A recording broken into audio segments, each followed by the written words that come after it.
Hey everybody, I'm JJ Johnson. You're watching Reality Survival, and today I just want to talk to you a little bit about bug-out vehicles. Not going to get really any specifics on anything except for just talking about some general considerations, some tips, some things to think about when you're, figuring out what your bug-out vehicle can be. Now, I don't think that you necessarily need to have a separate vehicle, that is just for a bug out situation.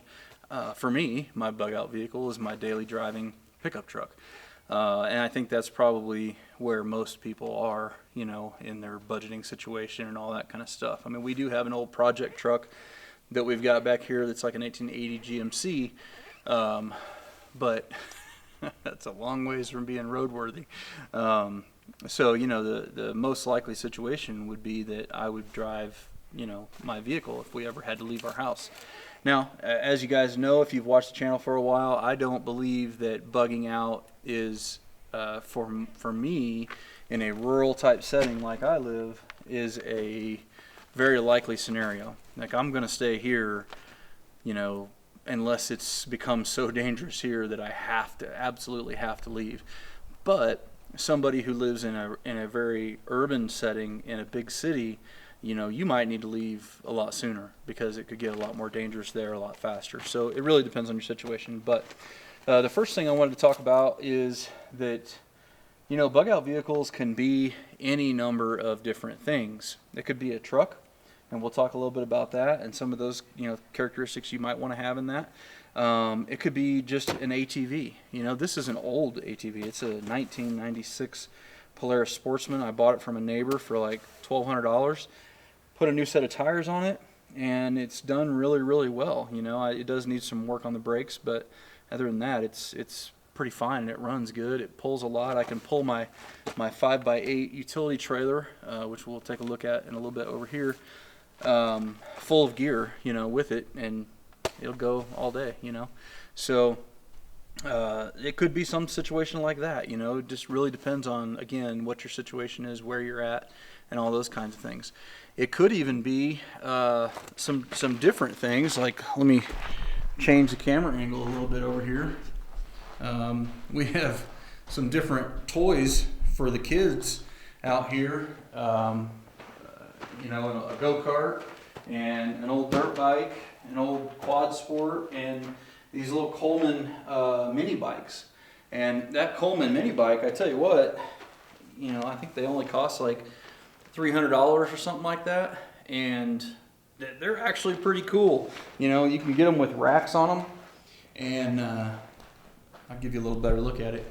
You can get them with racks on them. We don't happen to have the racks on ours, but they got fat tires. They'll go just about anywhere. They'll run about 25 miles an hour, and that one tank of gas, it's like 3/4 or a gallon, something, 3/4 to a gallon of gas, and you could probably run about 30 miles on that thing or so. I'm just guessing, but obviously if you have more gas you can go further than that. But anyway, my only point in this is don't just think about vehicles or a bug out vehicle necessarily being just a truck, because it could be any number of different things depending on where you're at and what you need, and all those kinds of things. When we talk about vehicles specifically, as far as trucks go, or cars or vans or wagons or whatever, my recommendation is that generally speaking, you want to look for a vehicle that's about 7 to 15 years old.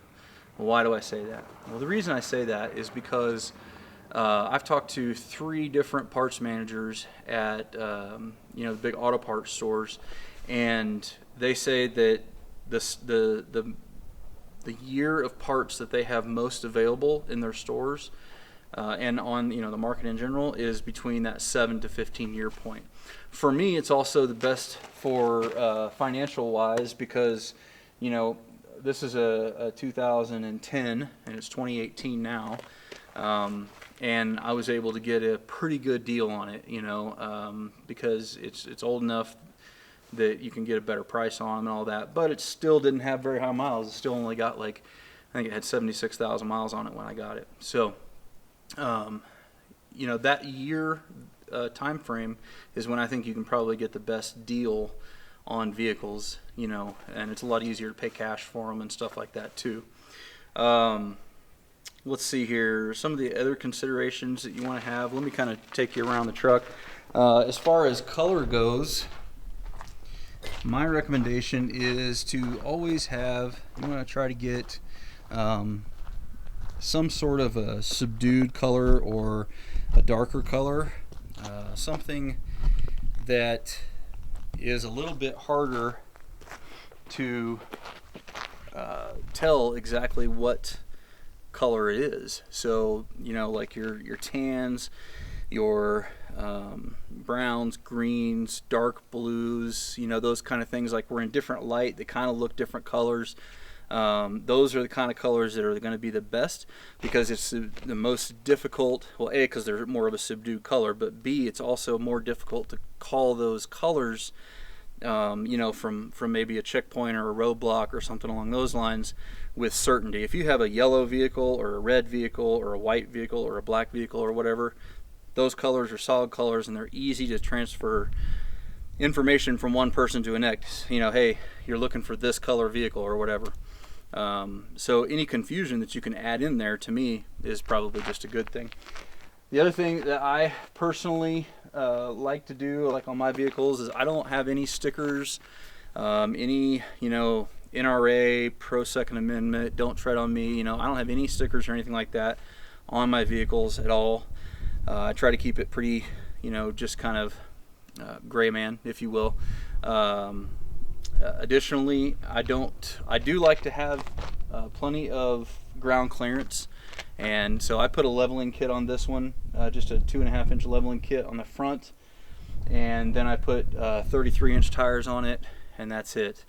I don't like to go too crazy high because, again, it stands out a little bit more, but I do like to have at least, you know, 12 inches or so ground clearance so that I can, you know, travel in backcountry and stuff like that without there being any issues. I also like to get a good tire that is something that has, you know, a good mud terrain kind of tire, but something that doesn't have too much road noise. And these are actually really good tires. They don't have hardly any road noise. They're kind of expensive.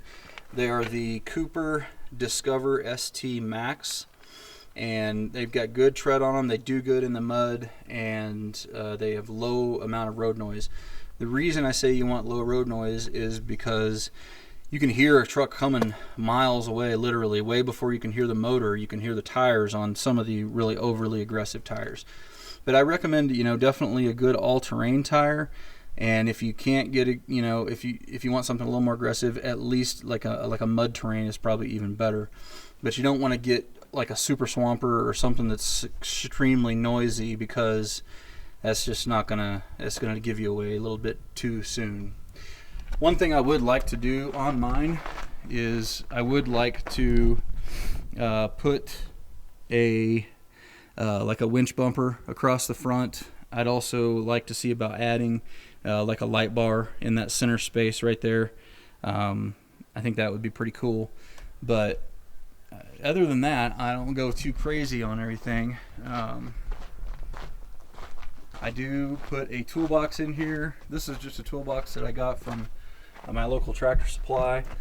It's actually a pretty good size. I can fit a lot of stuff in there, and then this is actually welded down onto this, so I can strap down stuff onto the top of that too. You could definitely go with a camper shell if you wanted. For me, just with the projects that I have around here and stuff like that, camper shell just doesn't allow me to haul as much stuff as I like to haul, so I don't personally keep one on there, but I think they could definitely be an asset if a person wanted to do that. Let's see here. I definitely would also recommend four-wheel drive, regardless of what kind of vehicle it is. If it's a station wagon or if it is, you know, a van or whatever, all-wheel drive or four-wheel drive is, you know, a pretty good idea, in my opinion.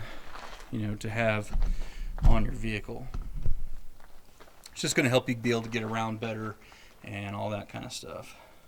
The other thing to think about is what fuel do you want to use? Do you want to have a gas motor or a diesel motor?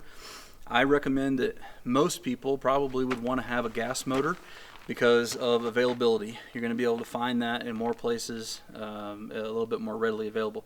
Now, the exception to that might be if you are in a rural area where you have a lot of farms with diesel tanks and stuff like that, then it might be more advantageous for you to go ahead and have diesel. It could also be a situation where if you're looking at, a longer bug out situation, you're pulling a heavy trailer or something like that, maybe you want to have diesel because you can get better mileage when you're pulling and you got a long way to go, so you can haul less fuel. It really depends on your situation, but I think for generally speaking, most folks is probably going to be better with gas. As far as transmission goes, I think that an automatic is probably the way to go. And even though there are some definite advantages to having a manual transmission, when you have a lot going on in a highly stressful situation, not having to worry about shifting gears and all that kind of stuff, just be able to hit the gas and go probably outweighs the benefits of a manual transmission, in my opinion. But again, that could depend on if you're pulling a heavy load or something like that, then it might be necessary. But I'm just kind of speaking in generalities here. For me, I like to have a crew cab. That way I can get my family in the cab of the vehicle, as well as some equipment, backpacks, different things like that. Other folks might want to go with a camper shell and a long bed truck and put the family in the back or something. I don't know, but to me, a crew cab or an SUV, a 4-door SUV, or a van, makes a lot of sense. And for my situation anyway. As far as the motor goes, I would try to pick out something that is, probably somewhere in the 300 horsepower range or something along those lines. If you've got, something of that amount, and torque matters too, I'm saying somewhere higher than 300 in there as well, then you're probably going to be able to go pretty much wherever you need to go as far as pulling the vehicle, pulling a small trailer, and getting down the road at a pretty good speed and all that kind of stuff. You get into smaller motors that are, 4-cylinder, 6-cylinder, stuff like that. You may run into overheating issues and maybe a little underpowered, especially if you're going into the backwoods, back mountain areas, stuff like that. If you're in snow, heavy mud, getting bogged down, stuff like that. Having, a good V8. This is just a 6.0 liter Vortec, and seems to run real well. Has plenty of power. It can tow up to 13,000 pounds. It's fine. And and for me, I'm not a big guy that is pro Chevy, pro Ford, pro Dodge. I've owned them all at different times, and I think they're all fine. Even Toyotas are probably fine. It's really more just about the power, the load capacity, and then the features that you want to have. For me, that's kind of the way I see it anyway. I don't really care about what brand it is and all that kind of stuff, but having a motor with plenty of power, I think, is a smart way to go. Even though if it is your daily driver, you are going to sacrifice on how much you're paying on gas mileage and stuff. I mean, this thing in town only gets about 12.5 miles a gallon. On the freeway, I can get about 15 if I'm taking it easy. But so that's a potential downside there. But again, for me, I'd rather have the power, if I needed it. Okay, as far as stuff that I carry in the box, I think I've had another video that talked about this, so I won't go too in depth to it. But you want to make sure you have a toolkit, maybe an air compressor for your tires that runs off 12 volt. I like to keep my silky saw back here, the Katana Boy. If a road is clear, needed cleared or something like that, I can do that with that pretty quick. Come along some, large heavy-duty tow straps. I've also got a shovel down up underneath here. Got my cargo straps, some other tools and hammers, water bottles, extra drive belt for my ATV, just different stuff like that. A tarp, 4-way wrench, just some of the basic stuff that that you may need.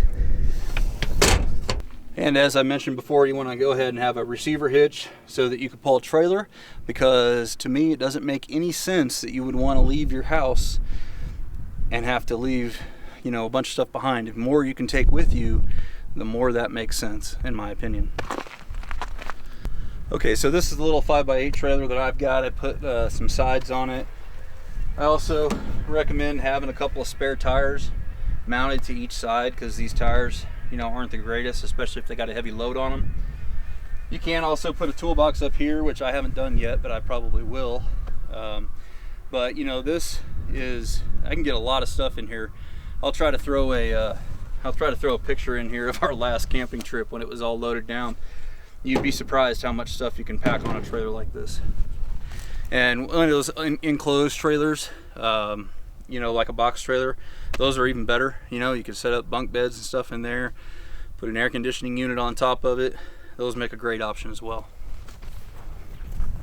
The other thing is that, you know, when you leave, you may want to, you know, do it in like a 2-vehicle convoy like we recently talked about on roadblocks and all that kind of stuff. My son has got my old truck up there. It's just another crew cab that is pretty similar characteristics to this one, and we would most likely end up taking, you know, these 2 trucks if we had to go somewhere, and load them down, you know, as much as we could. So that's probably what we would do anyway. Let me know in the comments what you would do different. All right, guys, so that's just been some considerations and some things to think about with your bug out vehicles. Again, I don't necessarily think that there's any one size fits all. I think you got to look at your own situation. You got to look at what's going to work for you, how far you plan to have to go, what you want to carry with you.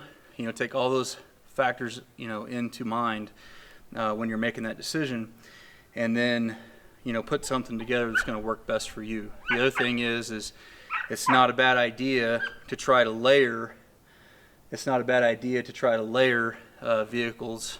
So, you know, for example, I may have this truck and a trailer. I'll also have an additional 4-wheeler, maybe an extra little mini bike, you know, or something like that in there, so that you can have multiple layers of transportation if need be. Especially when you get where you're going, you might need that for scouting, you might need it for whatever the case may be. So anyway, guys, hope this has been helpful, just to at least spur some thought on, you know, if you don't have the right kind of vehicle with the right characteristics and all that kind of stuff at this time, maybe you can start thinking about what it is that you might need to get for your situation. So let me know down in the description below what it is that you guys have as your current bug out vehicles, and what suggestions you might have for, you know, making mine even better for me. Thanks a lot, guys. As always, I definitely appreciate it when you click the thumbs up button, when you share it with your friends on Facebook, Twitter, and Google+. And don't forget to live the 6 Ps. Proper prior preparation prevents poor performance.